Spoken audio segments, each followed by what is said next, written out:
The Vajra body is the name given to the human body with its inner mandala, or subtle energy system, when it is used as a basis for practice to achieve realization. The inner mandala consists in 3 elements.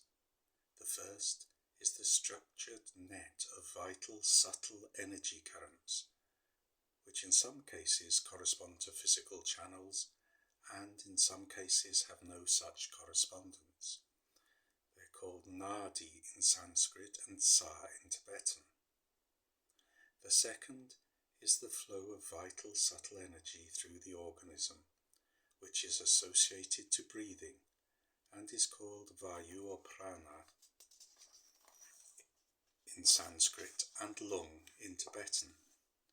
And the third is subtle energy in its essential form, which in Tibetan is called tile and in Sanskrit is called kundalini or bindu. And that is not something separate from prana or lung. Tile is the very essence of lung.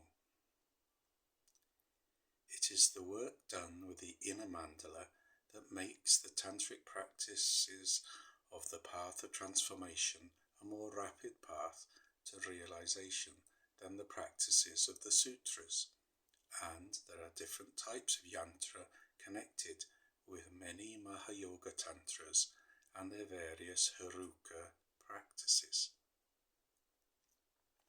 The primary function of yantra yoga is to gain mastery of the prana, the vital energy of the body, by means of a series of movements, or yantra, that are linked to the breathing process to control, coordinate and develop it, and to activate the tile or kundalini, the vital essence, by means of asana, or positions linked to movement.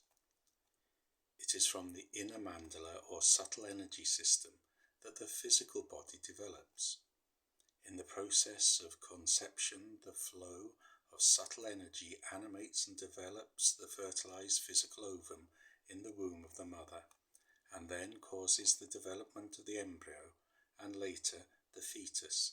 Thus, the correct development of the fetus depends on the proper flow of subtle energy.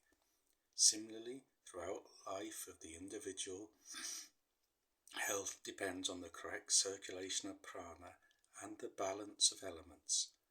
A secondary function of yantra yoga can therefore be in helping to keep the individual healthy.